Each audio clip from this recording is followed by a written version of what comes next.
नमस्कार, welcome to NCERT solution. मैं हूं गगन और आज हम शुरू करेंगे permutations and combinations exercise 6.1। First question is how many 3 digit numbers can be formed from the digits 1 2 3 4 and 5 assuming that number first, repetition of the digit is allowed. Second, repetition of the digits is not allowed. में पूछ रहा है कि 1 2 3 4 5 यानी हमारे पास 5 digit हैं, उससे हम 3 डिजिट के कितने नंबर को बना सकते हैं। और फर्स्ट क्वेश्चन में बोल रहा है कि डिजिट का रिपीटेशन अलाउड है, सेकंड में डिजिट का रिपीटेशन अलाउड नहीं है। तो सबसे पहले हम जब इस तरीके के क्वेश्चंस को सॉल्व करते हैं तो जितने भी डिजिट का नंबर बनाना है उतने आप बॉक्स बना लीजिए। तो यहाँ पर 3 डिजिट के नंबर को फॉर्म करना है तो हमने यहाँ पे 3 ब्लैंक बॉक्स बना लिए। अभी हम देखते हैं कि हम पहले वाले बॉक्स को कितने तरीके से भर सकते हैं। यानी कि पहले वाले बॉक्स में 1 भी आ सकता है, 2 भी आ सकता है, 3 भी आ सकता है, 4 भी आ सकता है और 5 भी आ सकता है। यानी हम पहले वाले बॉक्स को 5 तरीके से भर सकते हैं। तो हमने पहले वाले बॉक्स में लिख दिया 5। अब दूसरे वाले बॉक्स में चूंकि डिजिट का जो रिपीटेशन है वो अलाउड है, यानी कि सपोज हमने फर्स्ट वाले बॉक्स में 1 को भरा है तो हम दूसरे वाले बॉक्स में भी 1 को भर सकते हैं। तो इसलिए सेकंड वाले बॉक्स में भी हम 5 तरीके से इसको भर सकते हैं, 1 2 3 4 5। तो हमने सेकंड वाले बॉक्स में भी 5 लिख दिया। अब थर्ड वाले बॉक्स को भी सिमिलरली 5 तरीके से ही भर सकते हैं क्योंकि डिजिट्स का रिपीटेशन अलाउ है, इसलिए हमने तीनों बॉक्स में 5 लिख दिया। अब इन तीनों की हम मल्टीप्लाई कर देंगे तो 5 cross 5 cross 5 is equal to 125।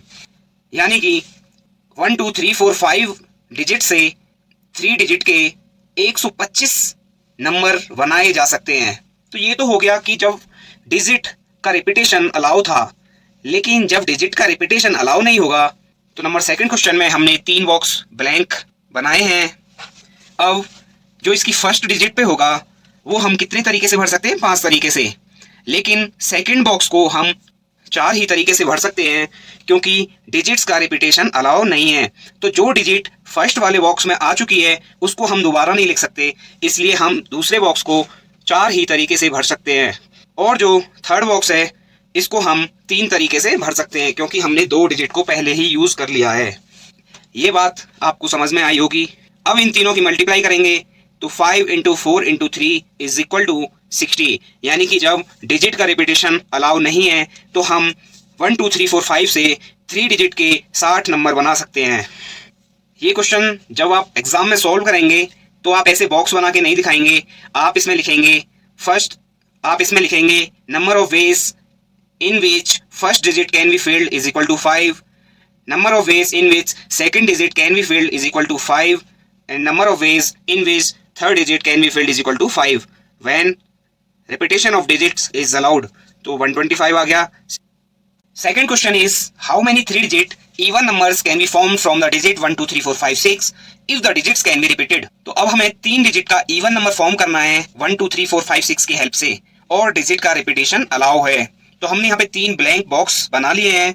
अब इवन नंबर का जो शर्त है वो ये होती है कि उसका जो वंस प्लेस है उसमें इवन नंबर ही होना चाहिए, यानी 0 2 4 6 8 होना चाहिए। तो हम देखते हैं, सबसे पहले हम वंस प्लेस को ही फिल करते हैं। तो 1 2 3 4 5 6 में जो इवन नंबर है वो है 2 4 6, यानी कि हम वंस प्लेस को सिर्फ 3 ही तरीके से भर सकते हैं। आई होप कि यह आपको क्लियर हुआ होगा। क्योंकि हमें यहाँ पर इवन नंबर बनाने हैं इसलिए सबसे पहले हम यहाँ पे वंस प्लेस को भर रहे हैं। वंस प्लेस को हम 1 2 3 4 5 6 में से सिर्फ 3 ही नंबर से भर सकते हैं, जो कि हैं 2 4 6। तो हमने यहाँ पर लिख दिया जो वंस प्लेस है उसको हम 3 तरीके से लिख सकते हैं, जो 10th वाला प्लेस है उसको हम 6 तरीके से भर सकते हैं। क्योंकि रिपीटेशन ऑफ डिजिट्स अलाउ है इसलिए सारी की सारी डिजिट फिर से हम भर सकते हैं। और ऐसे ही थर्ड वाले बॉक्स में भी 6 तरीके से हम भर सकते हैं।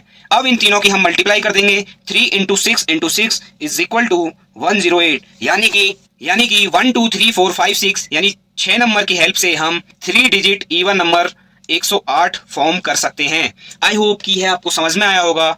Third question is how many 4-letter code can be formed using the first 10 letters of the English alphabet if no letter can be repeated। देखिए, आपको सबसे पहले ही क्वेश्चन में यह ध्यान देना है कि टोटल डिजिट कितने दिए हुए हैं और उससे हमें कितने डिजिट का नंबर फॉर्म करना है, या कितने लेटर दिए हुए हैं उससे हमें कितने लेटर का कोड जनरेट करना है। दूसरा, रिपीटेशन ऑफ नंबर्स अलाउड है या नहीं है, ये भी देखने वाली बात होती है। चलिए स्टार्ट करते हैं। 4 लेटर का कोड बनाना है, तो हमने यहाँ पे 4 ब्लैंक बॉक्स को बना लिया है। अब यहाँ पे कोई भी लेटर रिपीट नहीं हो सकता है, तो इसलिए हम जो भी लेटर को हमने यूज कर लिया उसको हम दोबारा किसी बॉक्स में नहीं रख सकते हैं। तो यहाँ पे फर्स्ट वाले बॉक्स को भरने का जो तरीका है वो हम 10 तरीके से भर सकते हैं, क्योंकि हमारे पास टोटल लेटर हैं 10। उसके बाद में जो दूसरा वाला बॉक्स है, क्योंकि एक लेटर यूज हो चुका होगा फर्स्ट वाले बॉक्स में, तो इसलिए अब दूसरे वाले बॉक्स में हम इसको 9 तरीके से भर सकते हैं। तीसरे वाले बॉक्स को हम 8 तरीके से भर सकते हैं, क्योंकि 2 लेटर ऑलरेडी यूज हो चुके हैं। और चौथे वाले बॉक्स को हम 7 तरीके से भर सकते हैं। इन चारों की जब हम मल्टीप्लाई करेंगे तो हमारा आंसर आ गया 5040। आई होप ये एक्सरसाइज आपको समझ में आ रही होगी। Next question is how many 5 digit telephone numbers can be constructed using the digits 0 to 9 if each number starts with 67 and no digit appears more than once. देखिए, question solve करने से पहले 2 ही चीजें देखनी है कि आपके पास टोटल डिजिट कितनी है, उससे आपको कितने डिजिट का नंबर फॉर्म करना है। एक चीज तो ये है। दूसरी चीज ये है कि उसमें जो डिजिट्स हैं उनका रिपीटेशन अलाउ है या नहीं है। इन दोनों को अपने दिमाग में याद रख के क्वेश्चन को सॉल्व कीजिए। तो यहाँ पे 5 डिजिट टेलीफोन नंबर हमें बनाना है, तो हमने यहाँ पे 5 एक ब्लैंक बॉक्स को बना दिया। अब ये बोल रहा है कि 0 to 9 की डिजिट, यानी कि 0 to 9 होता है टोटल 10 नंबर। हमारे पास टोटल 10 नंबर है, उससे हमें एक 5 डिजिट का टेलीफोन नंबर को कंस्ट्रक्ट करना है। और सारे के सारे नंबर 67 से ही स्टार्ट होते हैं, और no digit appear more than once, यानी कि repetition of digit is not allowed. तो यहाँ पे ये सारी बातों को ध्यान में रखना है। 5 बॉक्स हमने यहाँ पे बना दिए। अब चूंकि ये 67 से शुरू हो रहा है, तो जो पहले 2 बॉक्स हैं, यानी कि फर्स्ट 2 डिजिट ये कंफर्म हो गई कि इसमें 6 और 7 ही आएगा, इसके अलावा कोई और डिजिट नहीं आएगा। तो पहले बॉक्स में हमने 6 भर दिया, यानी कि एक ही नंबर आ सकता है, तो 1 लिख देंगे। सेकंड बॉक्स में हमने 7 लिख दिया और उसके अलावा कुछ नहीं आएगा, तो हमने पहले दोनों बॉक्स को सिर्फ एक ही तरीके से भर सकते हैं। अब जो थर्ड वाला बॉक्स है उसको हम टोटल हमारे पास नंबर कितने थे 0 to 9, यानी कि 10 नंबर थे। 10 में से 2 यूज हो चुके हैं, तो हम थर्ड वाले बॉक्स को 8 तरीके से भर सकते हैं। यानी कि फर्स्ट बॉक्स में आ गया 1, सेकंड बॉक्स में आ गया 1, थर्ड बॉक्स में आ गया 8। ऐसे ही फोर्थ बॉक्स में क्योंकि 3 डिजिट यूज हो चुकी है, तो 10 में से 3 गया, तो 7 तरीके से हम चौथे बॉक्स को भर सकते हैं। अब 4 डिजिट यूज हो चुकी हैं, तो 5वें बॉक्स को जो भरने के तरीके हैं वो है हमारे पास 6। जब 1 into 1 into 8 into 7 into 6 करेंगे तो आंसर आ गया 336, यानी कि हम 67 से स्टार्ट होने वाले नंबर 336 बना सकते हैं। आई होप कि यह क्वेश्चन आपको क्लियर हुआ होगा। सबसे पहले आप बॉक्स बना लीजिए कि आपको कितने डिजिट का नंबर फॉर्म करना है। उतने बॉक्स बना लिए। अब उन बॉक्स को हमें भरना है कि वो कितने तरीके से हम उसको भर सकते हैं। क्योंकि यहाँ पे नंबर 67 से स्टार्ट होता है, तो यानी पहले 2 बॉक्स को भरने के तरीके सिर्फ 1 और 1 है, क्योंकि पहली बॉक्स में 6 आएगा और सेकंड बॉक्स में 7 आएगा। इसके बाद में हमारे पास टोटल डिजिट 0 to 9 है, यानी कि 10 हैं, तो थर्ड बॉक्स को भरने के तरीके हैं 8, फोर्थ बॉक्स को भरने के तरीके हैं 7 और लास्ट बॉक्स को भरने के तरीके हैं 6। सारी की मल्टीप्लाई कर दीजिए और आंसर आपके सामने है।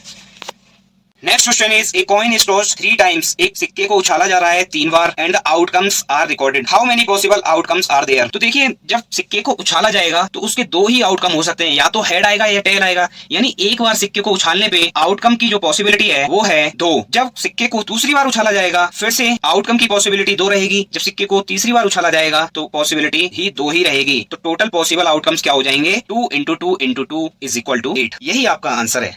Next question is given 5 flags of different color. How many different signals can be generated if each signal requires the use of 2 flags one below the other? तो यहाँ पे 5 हमें झंडे दिए हुए हैं। उन 5 झंडों की हेल्प से हमें एक कोड जनरेट करना है, एक सिग्नल जनरेट करना है, जो कि सिग्नल है वो 2 झंडों की हेल्प से बना हुआ होता है। यानी कि टोटल फ्लैग हो गए हमारे पास 5 और हमें एक सिग्नल जनरेट करना है जो कि 2 फ्लैग 2 झंडों की मदद से बना हुआ है। तो यहाँ पे रिपीटेशन वाला जो पॉइंट है कि रिपीटेशन अलाउड है कि नहीं, तो यहाँ पे रिपीटेशन अलाउ नहीं होगा, क्योंकि जो सिग्नल है वो 2 झंडों की हेल्प से बना हुआ है और हमारे पास टोटल 5 अलग अलग कलर के झंडे हैं। तो जो सिग्नल बनाना है उस सिग्नल में अगर मुझे 5 झंडों में से पहला झंडा चूज करना है तो मेरे पास 5 तरीके हैं। मैं उन 5 में से कोई भी एक को चूज कर सकता हूँ। सेकंड थिंग, जब मुझे सेकंड फ्लैग चूज करना है तो मेरे पास, क्योंकि मैं एक फ्लैग को पहले ही यूज कर चुका हूं, तो अब मेरे पास 4 ही तरीके बचते हैं कि मैं उन चारों में से किसी एक को चूज करूं। तो फर्स्ट फ्लैग को चूज करने का जो तरीका है वो आ गया 5 और सेकंड फ्लैग को चूज करने का जो तरीका है वो आ गया 4। दोनों की मल्टीप्लाई कर देंगे 5 into 4 is equal to 20। तो हम 20 सिग्नल को जनरेट कर सकते हैं। आई होप कि यह वीडियो आपको पसंद आई होगी। वीडियो पसंद आई तो वीडियो को लाइक कीजिए, चैनल को सब्सक्राइब कीजिए। जय हिंद।